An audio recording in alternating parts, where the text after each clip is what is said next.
Welcome to episode 7. I am so excited to play some Dream Daddy tonight. Very, very excited. Last time we had an interesting date with Hugo. I still don't know if I would consider it a date. It was more so us helping Hugo out by going on the field trip to help chaperone. So I don't know. We still got to get to know Hugo a little bit more and it was good, but I would like to get to know him more romantically. So now we get to choose another person to message through Dadbook. So let's do that, shall we? I have never gone on a date with Craig. Craig is our old college roommate who's like a gym bro. I don't know. Matt, I love Matt. I would be down to possibly go on a second date with him. Brian, I don't know. His first impression was not great. So I'm not really vibing with Brian, but I might give him a shot. Robert, I do not want a second date with. I did not like our first date. Joseph, I want to stay far away from for many reasons. We just went on a date with Hugo, so I think I'm going to put him on the back burner for now. I'm always down to get to know our vampy daddy, Damien. So honestly, I'm between going on a second date with Damien and perhaps going on a first date with Craig. I think I'm going to message Daddy Damien. I had a lot of fun hanging out with Damien the other day. I wonder what he's up to. I open up Dadbook and start writing him a message when Amanda walks in the door. Dad, you got a letter. Oh, is it from Grandma? No, it's from Damien. Whoa, can I see it? Amanda hands me a piece of old parchment, folded into an envelope and sealed with purple wax. Damn, this dude goes all out. I pry off the seal and unfold the letter. In the most beautiful calligraphy, the letter reads, Dearest Papa, oh my god, it's a lot. Dearest Papa, I hope you'll find my continued correspondence endearing rather than trying.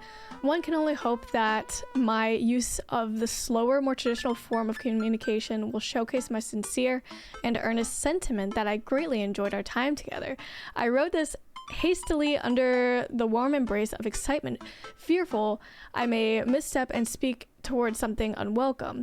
For now, I hope that you might forgive my boldness. I will simply say that your company has greatly occupied my thoughts. Oh my god. While the afternoon may have been derailed by forces unforeseen, your companionship helps a great deal, not only in the discipline of my child, but in the morale of my spirit. And for that, I thank you. That said, Papa, if you'll allow me, it would mean the world to me if I could enjoy more of your time. Perhaps a trip to the cinema followed by a moonlit stroll would be to your taste. I eagerly await your response. With great respect, D. Blood March. I love this man. Amanda and I both look up from the letter. Wow. He's good. So you gonna catch a movie with him? Yeah, I better message him on Dadbook and let him know. Amanda slaps my laptop shut. Hey. You have to write him back, a real letter.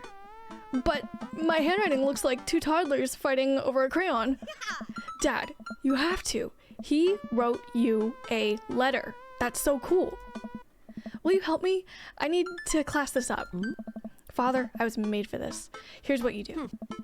Find tickets to a show that you two will like, then enclose them in the letter. Oh, that's classy. Amanda and I hop onto my laptop and peruse showtimes. He doesn't seem like a romantic comedy kind of guy. Yeah. Oh, here's one. Vampire Crusade 2? Yeah. Evil Never Dies. I don't know, that sounds kind of stupid. Huh? Actually, it's a critically acclaimed exploration into the 𝘱𝘴𝘴𝘵 of existence. It really turns the vampire trope on its head. Really? Nah, there's just lots of blood and vampire titties. Vampire titties, yes. Well, let's roll the dice. I purchase the tickets and print them out, then sit down at the table with Amanda to try drafting a nice letter. I start writing, Damien. I'm gonna say, I do hope this letter finds you in good health. Good one. What's next?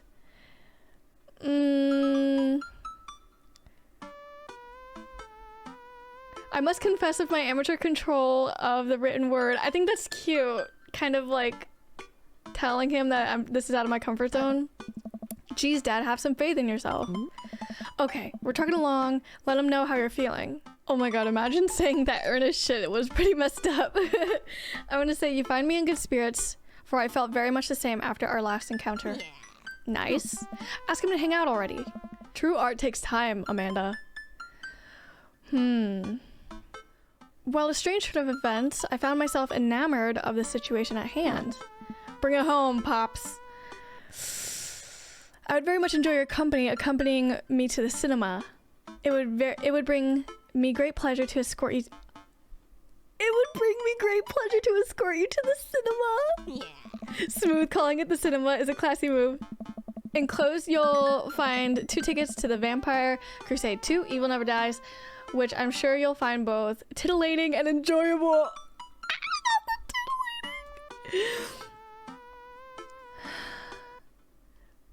I will say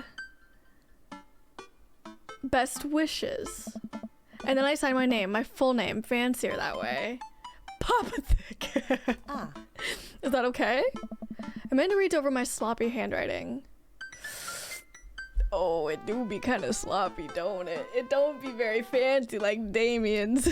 Best wishes, Papa Thick. You spelled his name wrong. What? Nah, just trying to keep you on your toes. Now all you have to do is seal it and put it in his mailbox. Can I seal it with tape? Alright. That's not authentic enough. I have an idea. I'll be right back. Amanda leaves the room and returns with a candle, a lighter, and a small piece of wood. You gotta have a wax seal. She lights the candle, which starts to burn down and form a pool of melted wax. What's that other thing? Amanda pours some of the wax onto the folded letter and expertly presses the small piece of wood onto it. She lets it dry for a second and pulls the wood away, revealing, here it is, your sigil. A little kit with a bow on its head. Awesome. That's pretty cute. Scrapbooking stuff always comes in clutch. Well, I guess all there is to do is deliver it to his doorstep now, huh? Oh, I thought you were getting a carrier pigeon to do it. I already called my guy. I have a pigeon guy. Marcus has the good pigeons. Don't get your pigeons from Anthony. They're no good. I don't want to know if any of this is true. I have high hopes for me and Damien. I head outside and walk over to Damien's house. I slip the letter onto the slot in his door and go back home. Mission accomplished. Now we play the waiting game. The night finally rolls around where I'm supposed to meet Damien. The next day he had left another beautifully crafted letter thanking me for mine and agreeing to the evening. Amanda helps me pick out a nice outfit and I show up to the theater a little bit early. It's a chilly night and the theater is kind of crowded, but it's still nice. How do you do? I jump at the sound of his voice and turn around to see Damien right behind me. You almost gave me a heart attack. How long were you there for? I don't know. Oh my god, his screams always get me.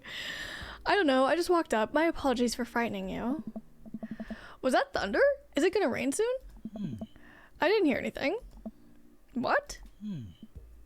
What? What? Regardless, the hour grows close. Shall we take our seats in the cinema? I must thank you again for purchasing our tickets. Oh. Please, allow me to repay the deed in Sour Patch Kids or perhaps Milk Duds. That's cute.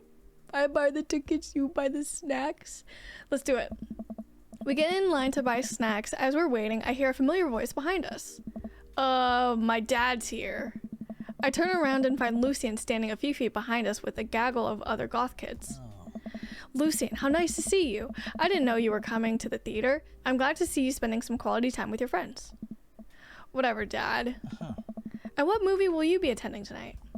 My friends are making me see some kids movie about talking animals. I don't really care about it.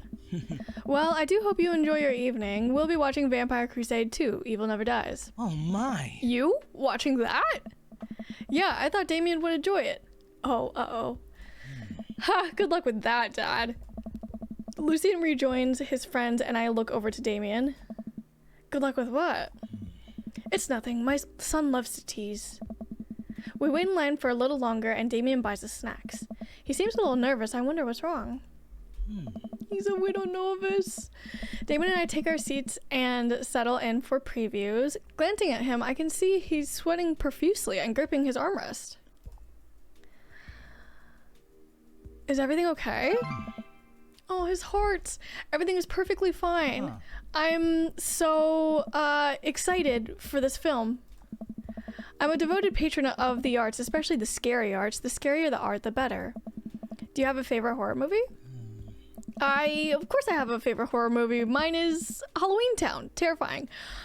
He's scared of the movie. Oh my god, wait, that's actually so cute.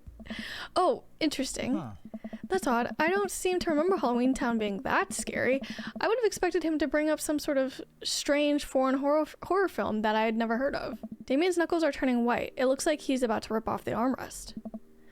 Wait a second. Damien, are you afraid of horror movies?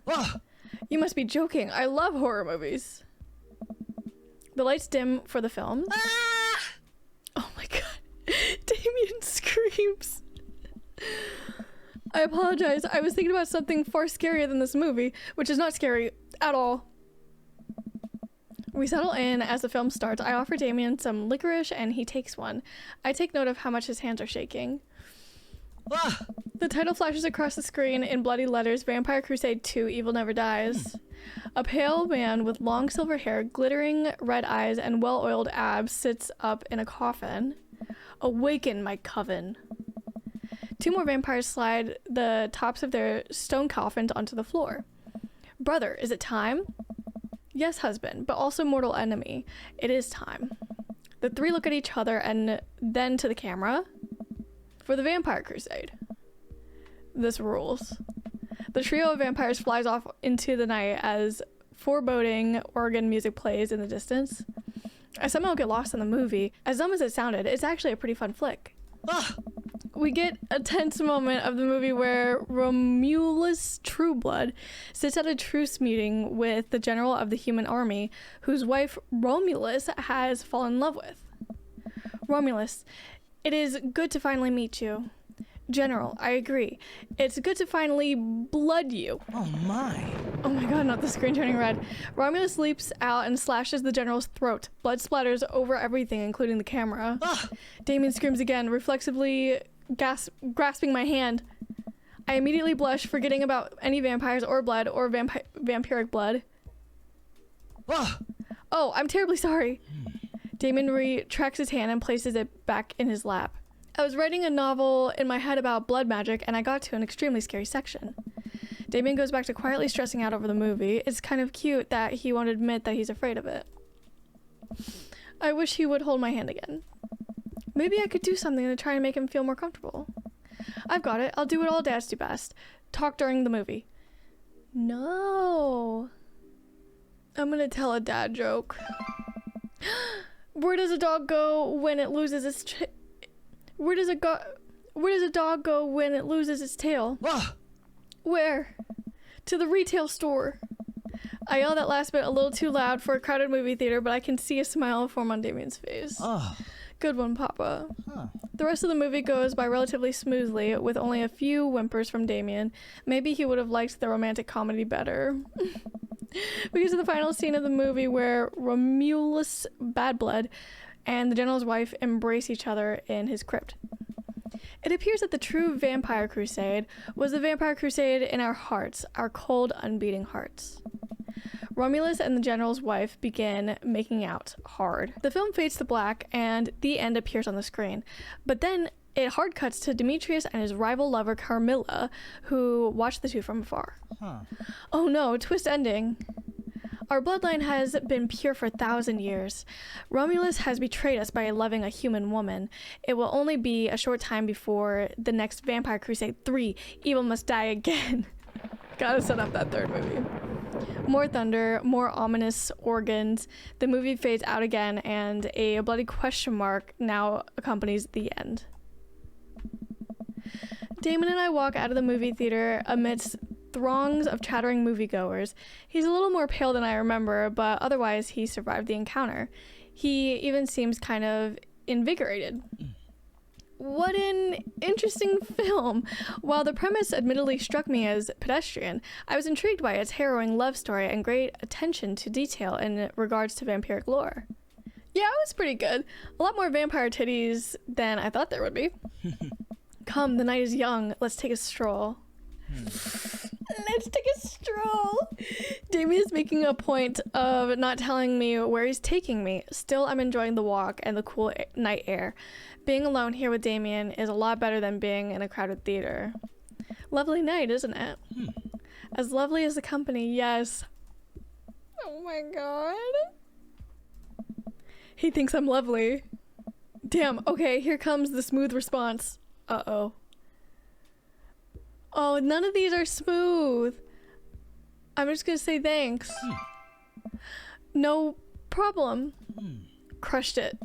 We both stand there feeling a little awkward. I'm one smooth operator. Are you getting a little hungry? We could maybe stop off and grab something to eat.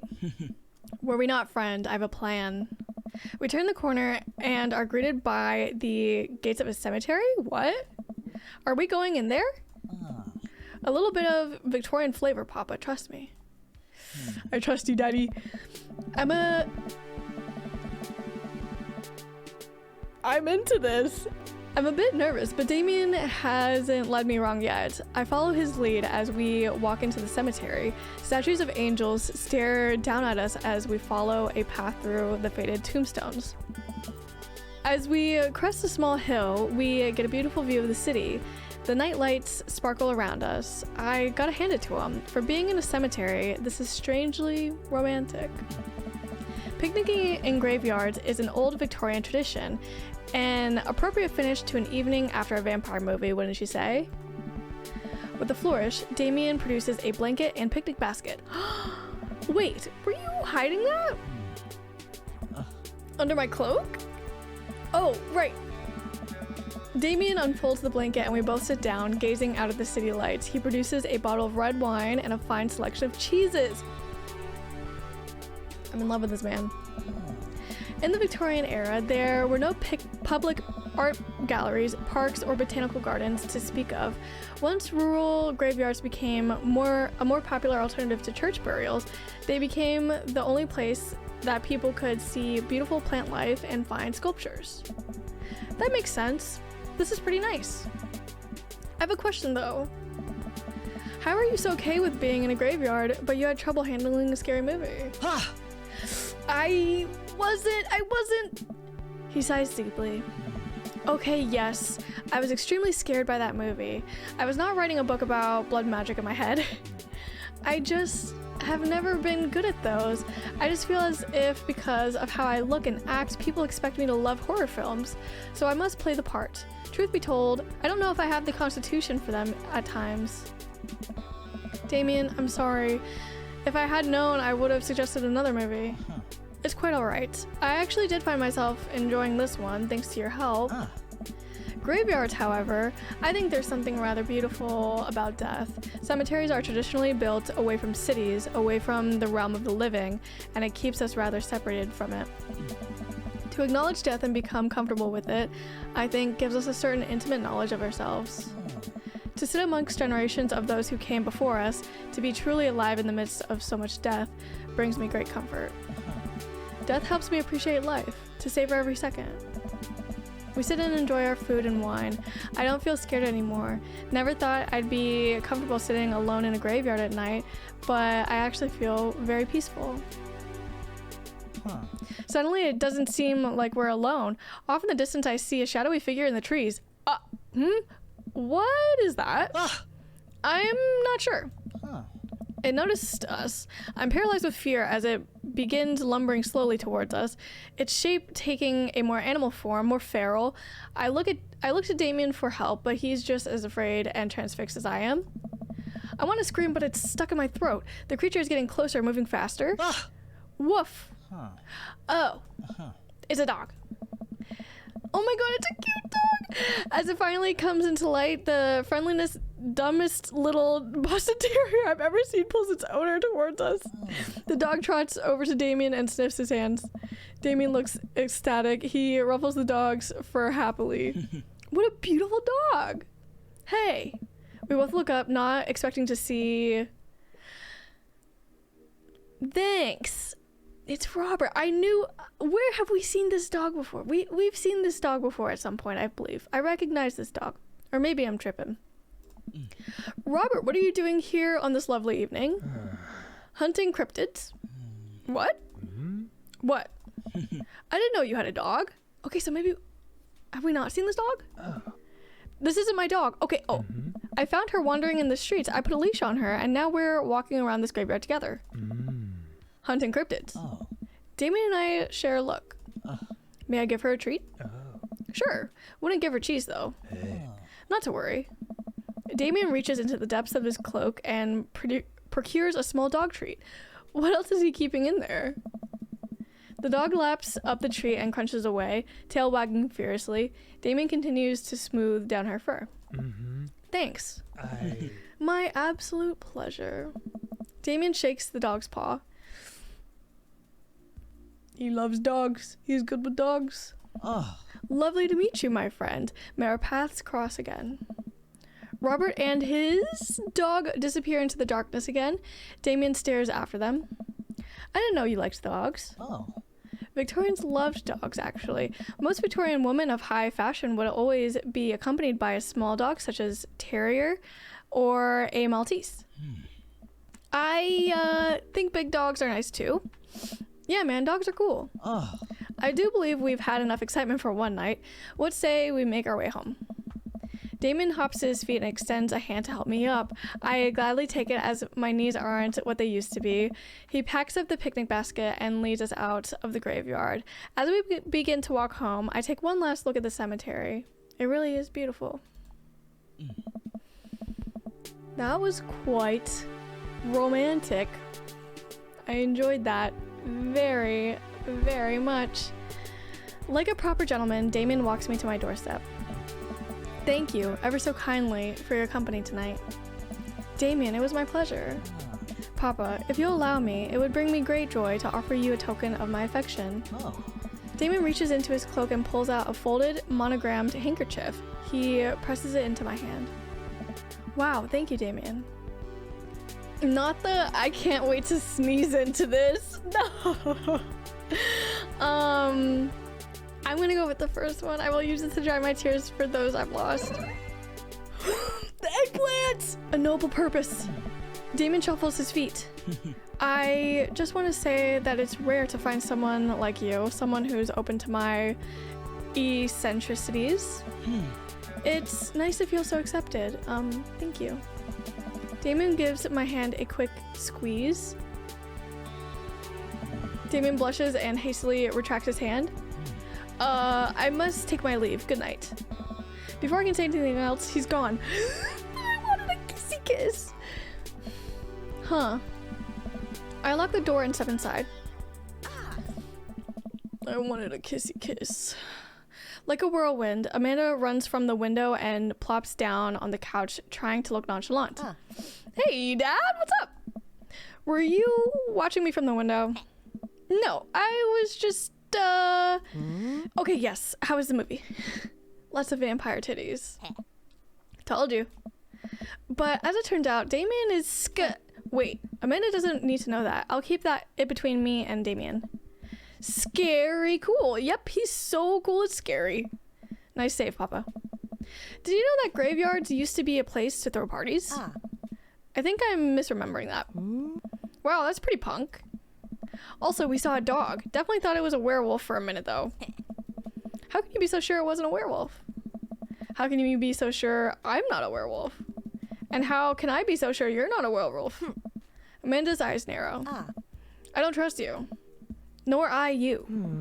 We make intense, wary eye contact for a second. Anyway, I'm calling it a night. Don't stay up too late, will you? I'll try not to howl at the moon past midnight. I'm more in love with Damien.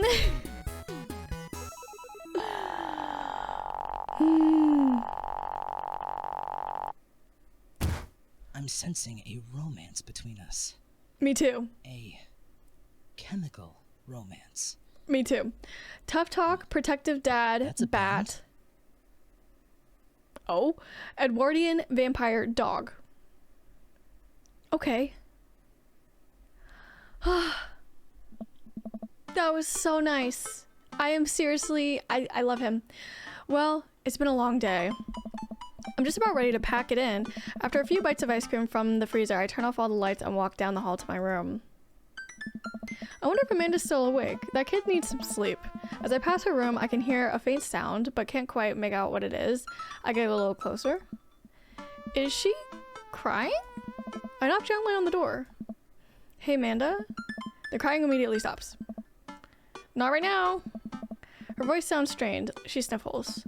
I need to make sure she's okay. I open the door. Oh no, I was too busy dating dads and now she's sad for some reason. In the dark, I can see Amanda's outline in the middle of her bed, knees hugged up against her body. Is everything okay? I don't want to talk about it. She doesn't want to talk about it. She doesn't want to talk about it, but I... Did something happen? No, nothing happened. Go away. Okay, now I'm gonna leave her alone. All right, I'll leave you be. I back out of the room and close the door gently behind me. She immediately starts crying again. Wow, I have no idea what has her so upset. She seems totally normal today. I feel awful just leaving her to cry, but I also get the feeling that if I tried to do anything else, it would only have made her more upset. I can't stop mentally cycling through all sorts of awful things she could be dealing with right now. More than anything, I just want her to be happy and safe. I have a hard time falling asleep, but when I finally do, I'm still thinking about Amanda. It's sad. After a long night of very little sleep, I roll out of bed and make myself a pot of coffee. Amanda should be up for school soon. Maybe she'll be willing to talk about whatever's bothering her. About 10 minutes before she's supposed to leave, Amanda comes out of her room and makes a beeline for the freezer. Morning, Amanda. Morning. She drops a frozen waffle into the toaster and slams the freezer door. She won't look up at me. Yikes. So, anything big going on at school today? No. Okay. Do you need a ride to school? No. Want some coffee? Amanda pulls the toaster level up and takes her still freezer burned waffle out before it's finished cooking. I have to go. Amanda picks up her bag and storms out. Oh, okay. I haven't seen her act like this in a long time. It's usually short-lived, but it always hurts. Hopefully this blows over and things are back to normal soon. I sit back at the kitchen table and look at the picture of Amanda and I hanging on the wall. In it, I'm teaching her to ride a bike. Her face is a mixture of excitement and pure, unadulterated fear. I remember how determined she was. Every time she would fall off and scrape her knee, she would get up and try it again. Finally, I had to stop her because she was bleeding everywhere. Then she started to cry because she didn't think she needed bandages and wanted to keep trying. As I put the bike away, she stood in the middle of the street and screamed. Then I took her for ice cream, and it was like nothing even happened. After giving it a bit of thought, I decide that if I force her to talk about it, I'm only going to make things worse. But I have an idea. I start rummaging around for ingredients. I hear Amanda walk in the door. Instead of heading for the kitchen like she usually does, she makes a beeline to her room. She's clearly trying to avoid me. Hey, Pumpkin? What? Can you come here for a sec? There's a moment of silence. Yeah. I wanted to say sorry about last night. I'm just worried about you, kiddo. I get scared when I know something's wrong, and I get even more scared when I feel like I can't do anything about it. Dad, So just whatever it is, and you don't have to tell me if you don't want to, but whatever it is, just know that you have a dad in your corner who wants you to be happy. Honey, you know I'm bad with words, so I was hoping I could speak a language we both understand. I pull a cake out of the refrigerator and place it on the table.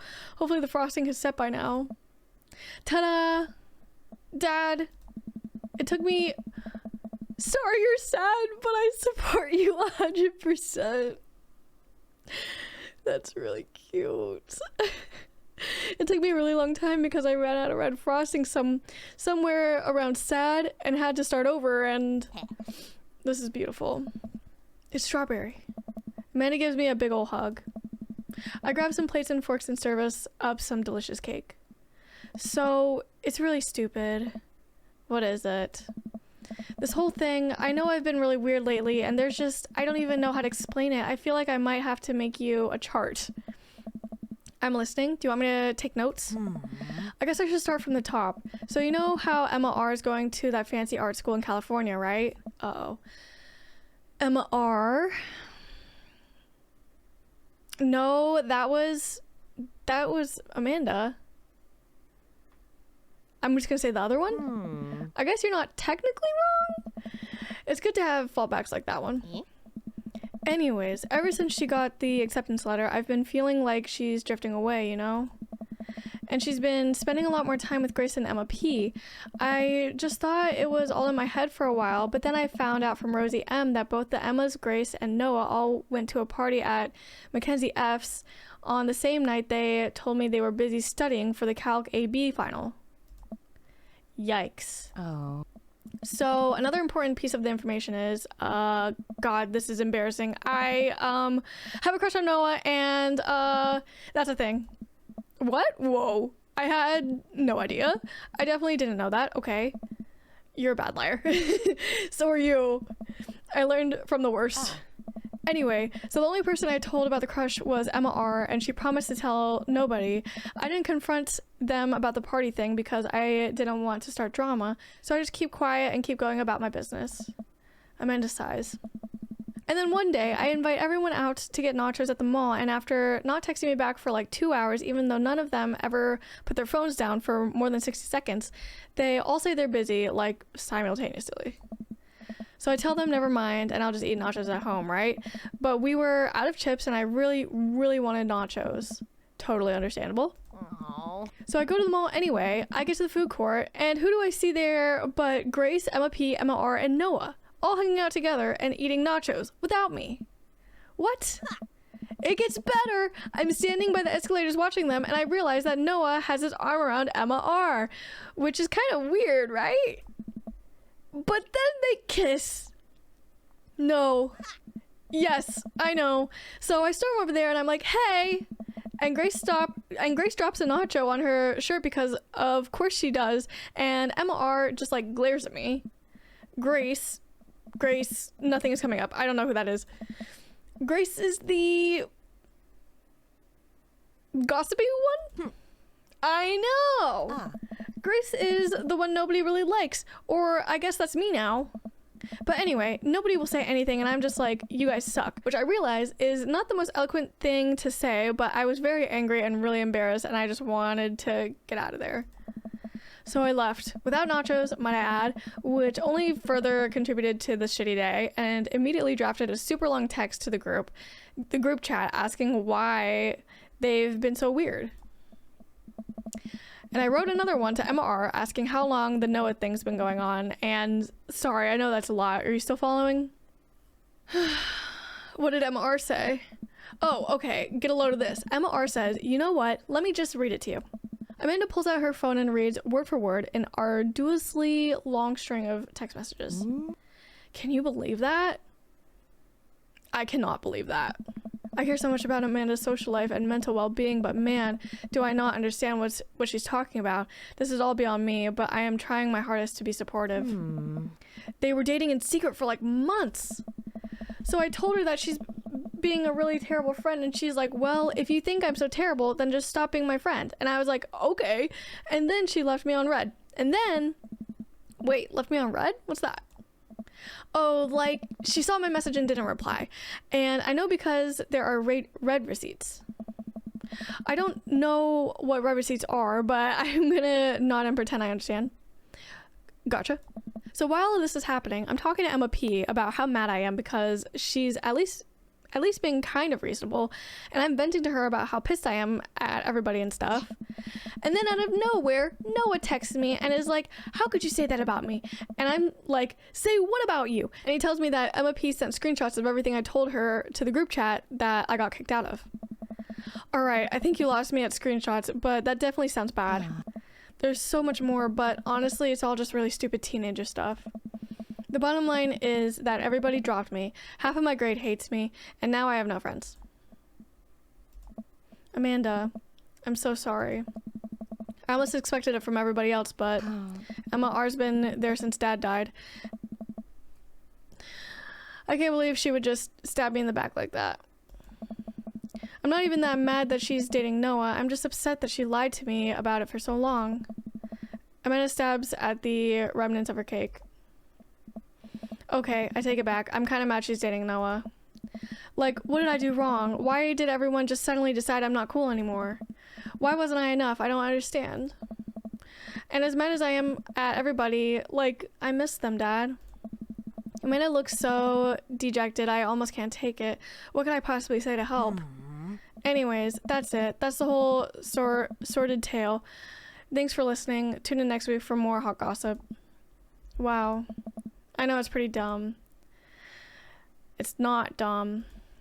No, it's a stupid thing to be upset over. Amanda, your feelings are real. Don't ever be mad at yourself for having feelings. I guess. Unless you've secretly been a robot who's been approximating human feelings this whole time. Dad, if I was a robot, I would have transformed into a monster truck a long time ago.